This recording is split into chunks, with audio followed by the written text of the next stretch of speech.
দেখো একটি অংশীদারি ব্যবসাতে তিনজনের মূলধনের অনুপাত 3:8:5, রেশিও কত বলছে 3, 8 এবং 5। ওকে, বলেছে দেখো এবং প্রথম ব্যক্তির লাভ ও তৃতীয় ব্যক্তির লাভের 60 টাকা কম হলে ব্যবসাতে মোট লাভ কত। দেখো 3 আর 5 ডিফারেন্স কত, 2 ইউনিটের। 2 ইউনিটের ভ্যালু কত বলেছে 60, 1 ইউনিটের ভ্যালু কত হবে 60/2 অর্থাৎ 30। টোটাল ইউনিট কত, দেখো 3 প্লাস 8 প্লাস 5 অর্থাৎ 16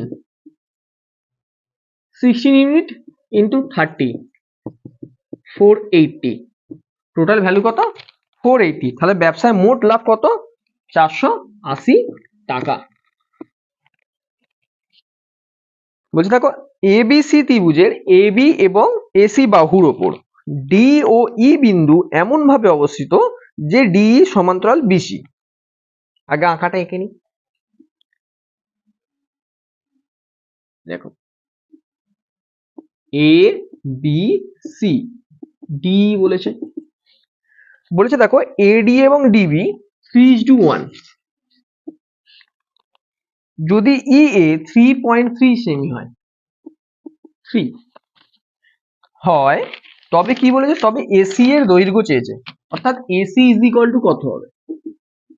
দেখো এই বাহু এই দিকের যা রেশিও থাকবে না, এদিকের একই রেশিও, অর্থাৎ 3 ইউনিটের ভ্যালু কত 3.3। তাহলে 1 ইউনিটের ভ্যালু কত 3.3 divided by 3 is equal to কত 1.1।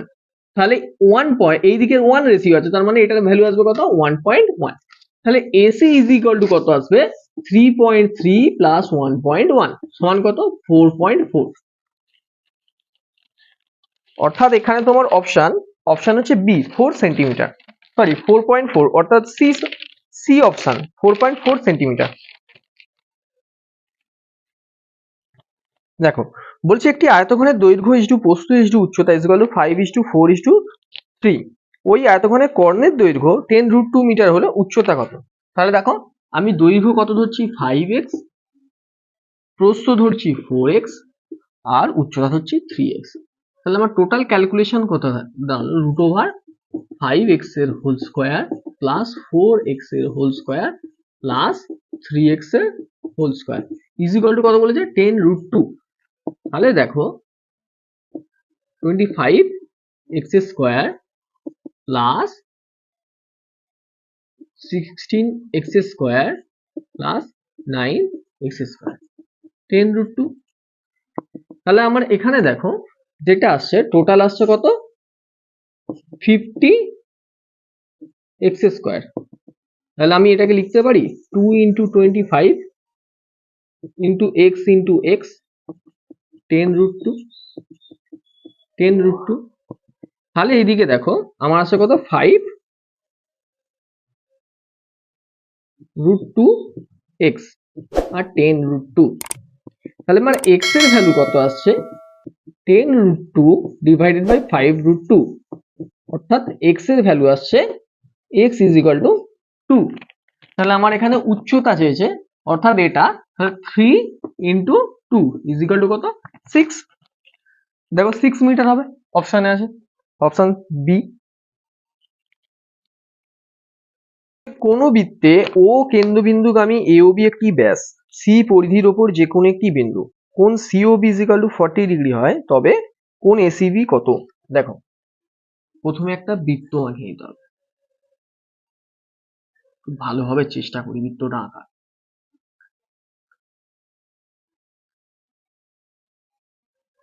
একটা মোটামুটি ধারণা হয়েছে। ওকে, দেখো যদি এটাকে ধরে নেওয়া যায় তাহলে AOB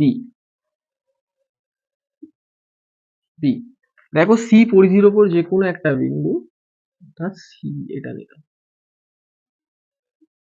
তাহলে আমার এখানে দেখো বলছে COB 40 ডিগ্রি আর কোন ACB চেয়েছে, তাহলে এখানে কি ACB এখানে কি 40 ডিগ্রি ইউজ করার দরকার আছে এখানে সি, কারণ অর্ধবৃত্তস্থ কোণ কি সমকোণ, আমরা কি জানি অর্ধবৃত্তস্থ কোণ ইজ ইকুয়াল টু 90 ডিগ্রি, অর্থাৎ এই সি কোণ সি এর মান হবে কত 90 ডিগ্রি। তাহলে কোণ ACB ইজ ইকুয়াল টু কত হবে 90 ডিগ্রি। অর্থাৎ এখানে অপশন দেখো ডি। বলছে কোনো টাকার সুদ ওই টাকার 16/25 গুণ সুদের হার এবং সময় সমান হলে সুদের হার কত? অপশন কি কি দিয়েছে আমাকে? অপশন দিয়েছে এ 8%, বি দিয়েছে 4%, সি দিয়েছে 6% এবং ডি দিয়েছে 12%। দেখো 16/25 অর্থাৎ এটা হবে পি আর এটা হবে আই। তাহলে এখানে বলেছে দেখো সুদের হার এবং সময় সমান হয়েছে, অর্থাৎ R is equal to T is equal to X ধরে নিতে হবে। তাহলে দেখো ফর্মুলা কি? R is equal to 100 into I divided by PT. অর্থাৎ আর এর মান এখানে কি?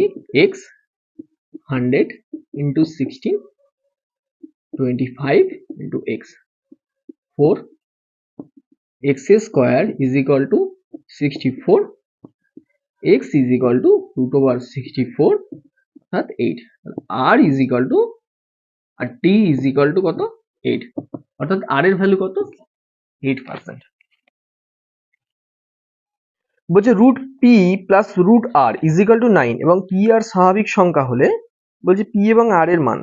এখানে দেখো root P plus root R is equal to কত বলেছে? 9। তাহলে দেখো যদি আমরা ডি অপশন ধরি, অপশন ডি যদি ধরি দেখো তাহলে √25 প্লাস √16 ইজ ইকুয়াল টু 9।